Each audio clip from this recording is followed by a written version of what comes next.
You ready?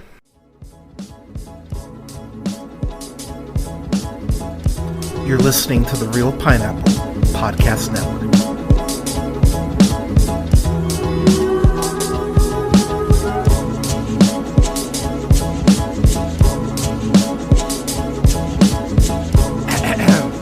Good evening, ladies, gentlemen, days and gays. This is the Real Pineapple. Your humble host, Hunter here. Hope you're having a great night, day, weekend, whenever you're checking this out. I've got a review for a new offering in Trust, which is directed by Almog Avidan Antonier and is starring and written by Jennifer Levinson. So I was lucky enough to get a screener for this, which I won't lie, I was really excited for. By the time you guys hear this, I'm going to be uploading them both at the same time, but I am going to be doing a interview with both of them, so that'll be live on the channel by the time you hear this. But fair is fair, I wanted to go ahead and review this pre-interviewing them. But going into this movie, I did see a trailer. It definitely gave me Shiva Baby vibes, which immediately made me go, oh yeah, I want to watch this shit. So, but I am going to try to dance around spoilers a little bit because I definitely want y'all to experience this as you want to go in this blind. And I'll just simply say that. If you like something like Shiva Baby, something like this, I think will be right up your alley. So the film, we go ahead and we follow Kate, who is played again by Jennifer Levinson. She is off at college. She's literally about to go take her final exams. And she gets a call from her brother Josh, who is played by Heston Horwin, and he goes ahead and tells her that their mom has passed. And right out the gate, something that I love that Almog does is that they don't show her face. We go ahead and we just see Jennifer shot from the back, but you can tell that she's having a panic attack. And one thing about this movie that I think is one of the several things I think this movie does so incredibly well is that it ramps up the tension for Kate in the sense of she finds herself in these different situations, but you feel the panic, you feel the anxiety raising in between all these sequences that she goes ahead and goes through as the film goes on. I gotta say, it's really interesting how Moon Girl and Devil Dinosaur, like it's really interesting how a lot of female-led projects are really nailing. Ted Lasso too, but it's really interesting how all these female-led projects are really nailing what a panic attack is like. I've talked about my mental health on the show before, obviously, and the way that Kate experiences a panic attack, where you feel they do this really clever thing with the sound editing, where the sound feels warbled. It feels like you're almost hearing sound through a filter, and the way that Jennifer portrays that anxiety and just like how you're hearing things very faint in a very faint way, I think she absolutely nails that terror that comes across from having a panic attack. And as the film goes on, she finds these little nuances to go ahead and kind of ramp up to it that I really enjoyed, and it felt very authentic coming from her. So Kate ends up going ahead and going back home and reconnecting for family. Her dad, played by Lyndon Ashby, who you know from a lot of I was really happy to see him because I immediately recognized him as Deputy Noah from Teen Wolf. Yes, I like Teen Wolf. Fuck you. And and of course the more important one, the original Johnny Cage from Mortal Kombat. Also, fuck yeah. But she goes ahead and connects with her, the aforementioned Josh, again played by Heston Horwin, and then Kate Spare, who plays Trini, who's her other sister. And I have to say, the reason I compared this to Shiva Baby is because I love awkward situations. I love awkward humor. It's one of my favorite things. My partner and I were just watching the Office Dinner Party extended episode, which is still one of the most beautiful pieces of cringe comedy that you can watch if for some reason you haven't watched Dinner Party. Office, that's season 4? Yeah. If you have not seen an episode yet, please do. It's great.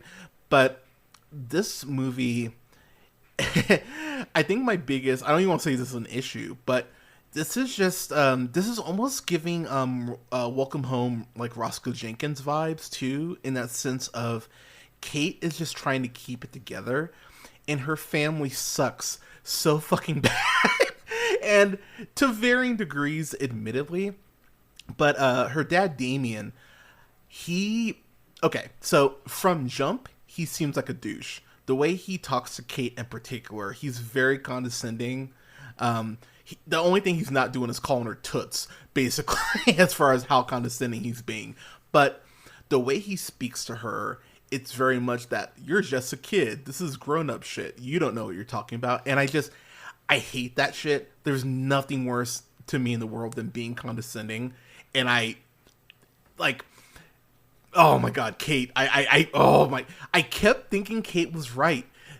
And honestly, she is. Kate is 1,000% right throughout most of this. She has a couple points where we see some blemishes, but one thing about this movie that I really enjoyed is the fact that I think some people are going to be really mad by the ending. And I love that, because I think you should be mad about the ending in the sense of what it has to say about family.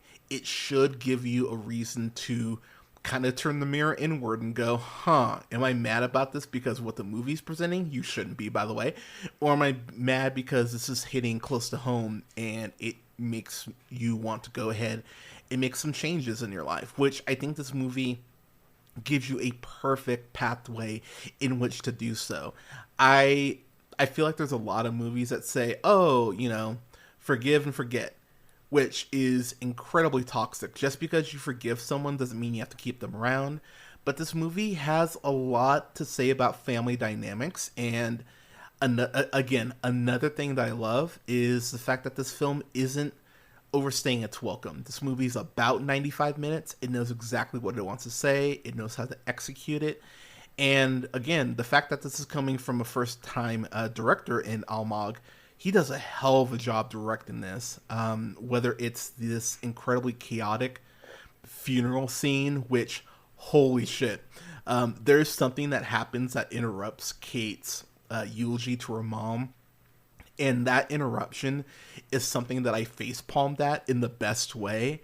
I was sitting at my monitor just pretty much yelling at it like I was at a Tyler Perry film. I was just yelling at my monitor like, why are you such an asshole? Why does his family hate Kate so much? And one thing about Kate in particular is that she should be more of a bitch for what she's going through. She should be telling everyone to go fuck themselves. And she's not. She is internalizing everything, which, I mean, it's not good. But she's internalizing everything to try to just keep it together for the weekend that she's there. And so it does have this almost like this ticking clock element to it as well, where you're thinking, okay, no one could put up with this much shit for too long. At what point is she going to just pop off and snap? And so with Damien, her dad, you think Damien sucks. And he does. Like, I can't stress enough how much Damien sucks. But you find out something about Damien in this way that he wronged Kate. And once you figure that out, it's oh, wow, I thought you sucked before. You suck quadruply as bad now. It's insane. But unfortunately, what you find out is way more plausible than I think a lot of people want to admit it is. And that leads to its own sort of questions that you're kind of asking yourself in the sense of it takes two to tango, but this one person who did tango, this isn't something that they had a lot of control over, or is it something they had a lot of control over? I found myself going around in circles in this movie as far as the morality of it, and some of the moral questions that it does make you have to kind of contemplate and think on. And the film does a great job of making you think. And the fact that I watched this, I'm recording this on Thursday, I watched this Wednesday evening, so I got to stay up with this movie and think about it more. I give it all the credit in the world for that. The fact that it's been almost 24 hours and I'm still thinking about it. There's this one shot where the thing that interrupts Kate at the funeral, Jennifer gives this insane look. And one thing that I know I'm gushing about this movie, but one thing that Jennifer Levinson does is that she does a great job of telling stories through facial expressions. Do you remember? Do y'all remember Debbie Downer from Saturday Night Live?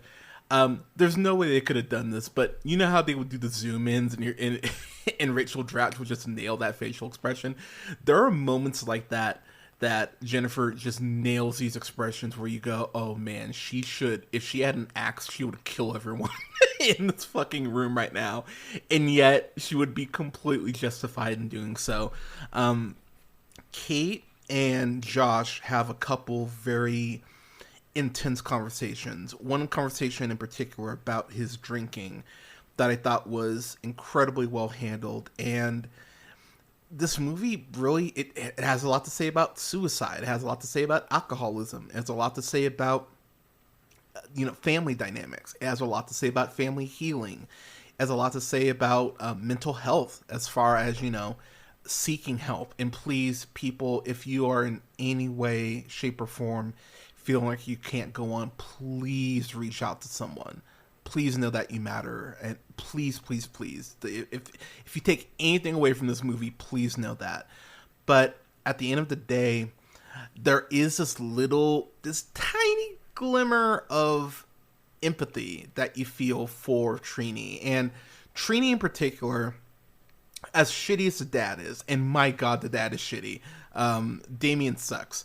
But Trini has this evil way about her as far as how she is able to make everything about her that I just found sickening. But also the level of narcissism is honestly weirdly impressive for how someone can make everything about themselves. Like, even the funeral becomes about Trini in a way that I went, wow, this is not just great writing, but Kate Spare is nailing the aspect of to make this woman feel like such a narcissist. But again, you have this little bit of sympathy towards her with something that you find out later on in the film. Damien, the dad, as I've mentioned before, even him, even as shitty as he is, he talks about how the house has become a prison for him in the sense of, that's where his life fell apart. Now, did he obviously have a large part to play in that? Absolutely, because he sucks. But you do feel that sympathy of something that used to be so housewarming and so warm and make you feel safe, to have this complete 180 on it because of something that happened. It's tragic in that way. I don't want to say what happens, but there is this incredible scene where Kate just loses it, involving some home videos and some pictures of her mom that I thought was so well done. And again, shout out to Almog for absolutely nailing the direction on that scene. And then there's this other scene involving Josh having a conversation with someone important to their mom that I thought was so well handled. And again, not to give away the ending, but I think given the circumstances and given everything that goes on, this is the most hopeful ending that you could give. And I think a lot of people aren't going to see the ending as hopeful, but those people are wrong, because it is an incredibly hopeful ending given what has transpired. Getting my final thoughts, I know I danced around a lot of this, but again, I want y'all to experience this for yourselves and go in cold. Like, don't even watch the trailer, just trust me. Like, you will love this movie. At worst, you'll think it's really, really good. I myself, I'm going to give this a solid A-.